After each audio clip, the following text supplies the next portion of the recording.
some Makwaba being about your channel so. Yakoto Abawi ama Ghana's president. Ya inaugurate no na afei aduru baabi a oyi ne ministers or an appointment.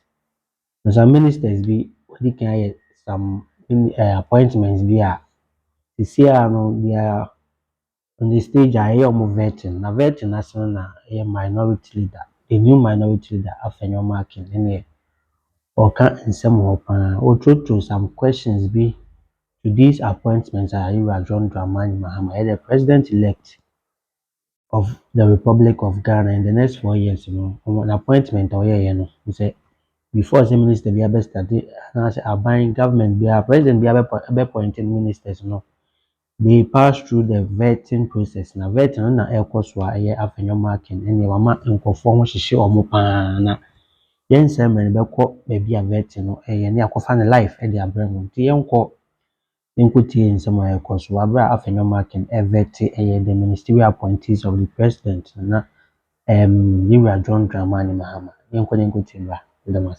Demonstrating the relevancy John Mahama submit for consideration and approval of Parliament the following nominees for appointment. So paragraph 1 in itself has two major problems. When the president took an oath, he stated his name as John Dramani Mahama. He is not John Mahama. So the secretary got the name of the president wrong. Second, a communication from the president to the House shall be to the speaker in writing, signed by the president, or in the absence of the president, by the vice president, or by a minister authorized by the president.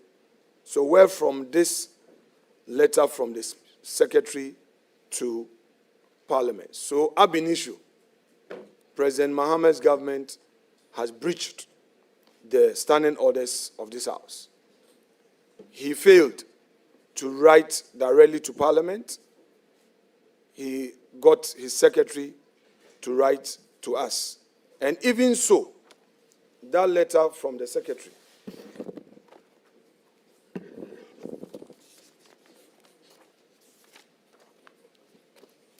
let me read the letter in full.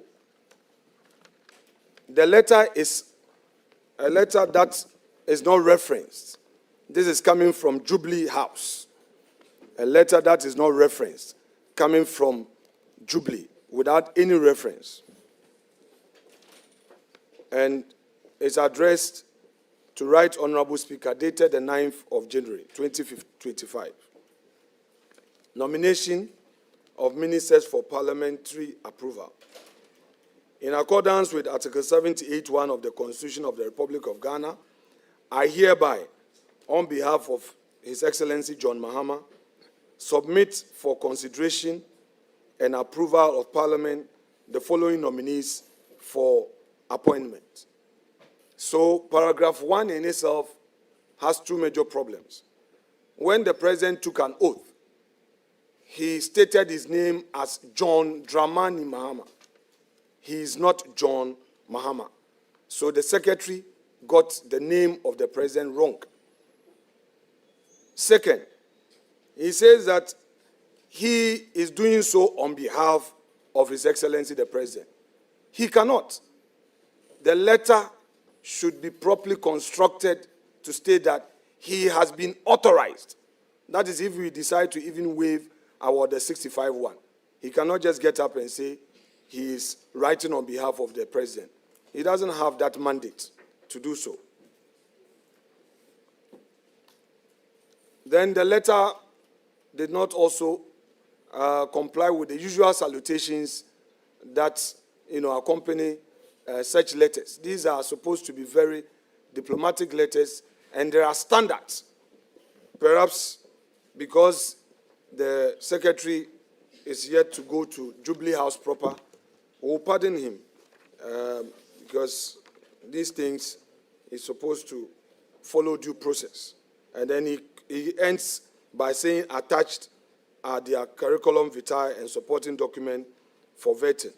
I trust that Parliament will expedite the approval process in accordance with constitutional requirements. That's it, and he signs.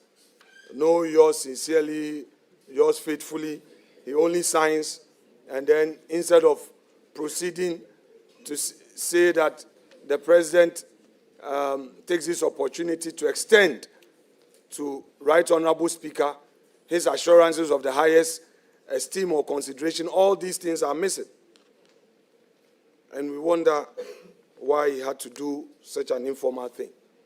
Then he copies a letter to Secretary to Cabinet. There's no Secretary to Cabinet. There's no Cabinet. I don't know why. I don't know why. But I will pardon him and expect that in future he does the thing right. Because this is the Secretary to Cabinet Office, Jubilee House, Accra. I don't know where the Secretary to President is getting this from. Unless he says that they've already formed the cabinet, without the knowledge of Parliament, and that they are engaging in some unconstitutionality, which Honorable Ato Forson will describe it as banana republic. We are not a banana republic. We are not a banana republic. So Secretary to President, Parliament is not even aware of your appointment, because under normal circumstances, the President is supposed to even communicate to Parliament. It is part of the imperatives of governance that he communicate to Parliament.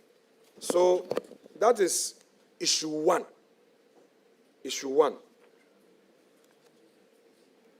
Issue two. And let me be very clear. The minority in Parliament stands ready to support the formation of government within reasonable time. It is the reason why we waived the right to get the public to have a long period of notice. And we did so on the floor of the House. We are ready to support government. However, the cooperation we are promising hinges on the President demonstrating the requisite fortitude and transparency. The leadership of this country cannot afford the luxury of ambiguity. We urge His Excellency, President John Dramani Mahama, to summon the courage to present the full slate of his ministerial nominees, because this nation deserves no less. As I said of Parliament last week, the thought up. We are on break. Adjournment is up to 21st. Members are supposed to go to their constituencies, but we are ready to do this since on the 9th of January, when we had these 3 nominees being ferried to Parliament. The President has since not communicated anything. We wonder whether they are ready to govern. The election results was declared on the 8th of December, on the 9th of December. The President had the benefit of having his victory being communicated to the entire country on the 9th of December. We expected that within the 1 month after the declaration, he would put in place a team. For this thought is unacceptable. Now, post-election violence and national security. Honorable Chair, equally pressing is the wave of violence and attacks that has swept across the nation in the aftermath of December 7th elections. Mr. Chairman, and the subsequent transition of power. Mr. Chairman. We acknowledge the President's recent call on the Mr. Chairman, IGP please. to investigate the election committee, Supreme Court nominees, before cameras. They raised issues about even the content of the communication from His Excellency the President. Why would Honorable Ayariga be offended and say I'm denigrating the presidency? It's part of public record. Go and watch it. You were a member of the committee where you questioned the language, the phrases used. You analyze each phrase of the president. It is your turn. Time. Please, it's your turn. Please be patient. Let me finish. Please, let me finish. Chairman, thank you very much. Honorable Minority Leader, you know the chairman is a man with indomitable spirit. I will not be threatened. You may proceed. Chairman, we cannot threaten you, and you know I won't threaten you, considering our special relationship. Chairman, no, this is very important. I will Chairman, not threaten you. I beg you, So, I beg you. It's very important. Chairman, do I have the floor? It's very important. Thank you very much. We acknowledge the President's recent call on the Inspector General of Police to investigate election-related deaths recorded in 2020 and 2024, a commendable step towards justice and accountability. However, the President has remained conspicuously silent on the escalating attacks on public and civil servants reportedly perpetrated by loyalists of his party, the NDC. These attacks, ostensibly to protect state assets, have reportedly targeted innocent citizens, including judicial officers, causing significant damage to private and public property.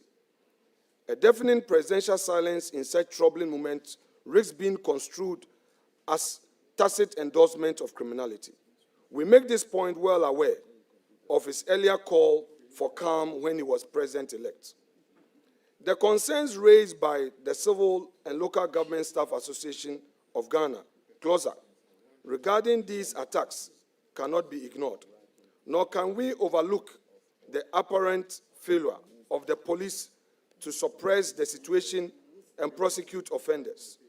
Indeed, the President's 5-member Internal Security Committee has thus far proven either incapable or unwilling to subdue this wave of lawlessness. Let it be clear, these acts of violence are an affront to the rule of law and must be addressed with urgency. Another form of violence that demands immediate and thorough investigation involves the verbal and physical attacks suffered by Electoral Commission officials at the hands of some NDC loyalists, including members of parliament, claiming to protect the ballot. These individuals brazenly obstructed and assaulted election officers who were simply carrying out their lawful duties as returning or presiding officers. Such actions were not only unlawful, but represented a blatant disregard for election-related laws and protocols, undermining the sanctity of our democratic process. Per Section 40 of Representation of the People's Act, there is an unequivocal position in the law. Quote, a person who willfully obstructs or interferes with an election officer in the execution of his duty commits an offense and is liable on conviction to a fine not exceeding 1 million cedis or to imprisonment for a term not exceeding 2 years or both. The disturbing videos circulating publicly highlight the grave threat that these actions pose to our democracy. If approved, the nominee for Attorney General must ensure a thorough investigation and accountability for these violations, as no crime in pursuit of political power should go unpunished. Upholding justice and the rule of law requires that all, including NDC MPs, MPP MPs, and all loyalists of political parties who violate the law under the guise of protecting the ballot, face due consequences. This is about safeguarding Ghana's democratic integrity, not political partisanship. Mr. Chair, winning an election must not rest solely on the foundation of valid votes freely and lawfully cast in favor of a candidate, not on the degree of violence employed to intimidate or coerce those tasked with counting and tallying the results.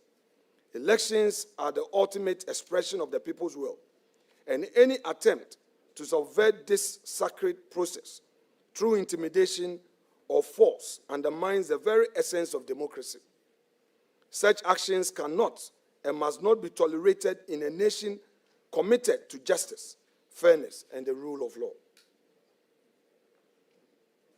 energy sector and the looming power crisis.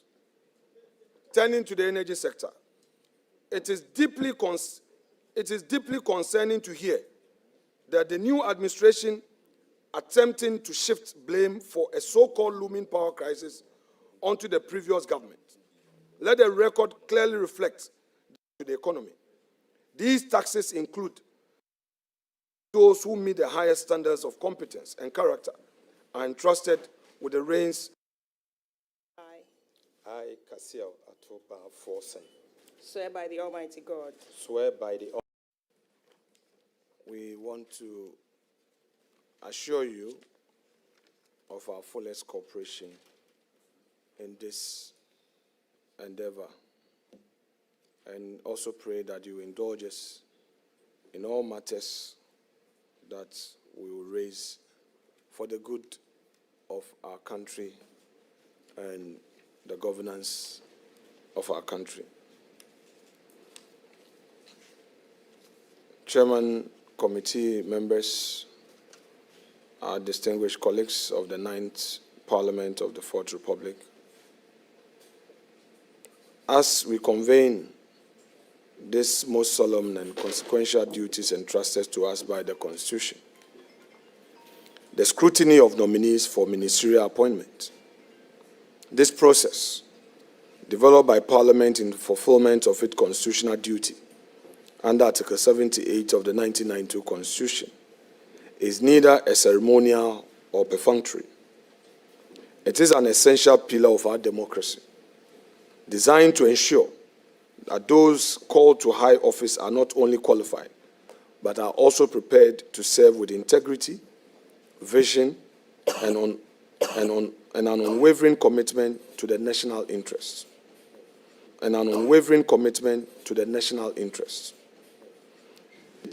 It's further buttressed versus Attorney General, where the Supreme Court clarified that while the phrase prior approval, as used in Article 78 of the 1992 Constitution, is not to be construed as a term of art, it includes substantive parliamentary scrutiny. This committee, therefore, shoulders the dual burden of exercising our oversight role while safeguarding the public interest. On this occasion, colleagues, we will be scrutinizing 3 nominees of admirable distinction. They are my respected colleague, Dr. Kasiel Atoba Forson, Dr. Dominic Ayeni, and Honorable John Abdullahi Jenapo. Whilst we congratulate these nominees for in public service and their political credentials, we are also here to say that their mere stature is not enough, and that Parliament would have to meet its duty of prior approval by rigorously scrutinizing all of them. Suffice to state that we, the minority side, whilst observing the protocols and the practice of this House regarding how to treat, must address a procedural misstep that casts a shadow on the integrity of this process. As you may recall, the Secretary to the President purported to have been given the mandate by the President to sign a letter to us. May I refer us to Order 65.1 of our rules, which provides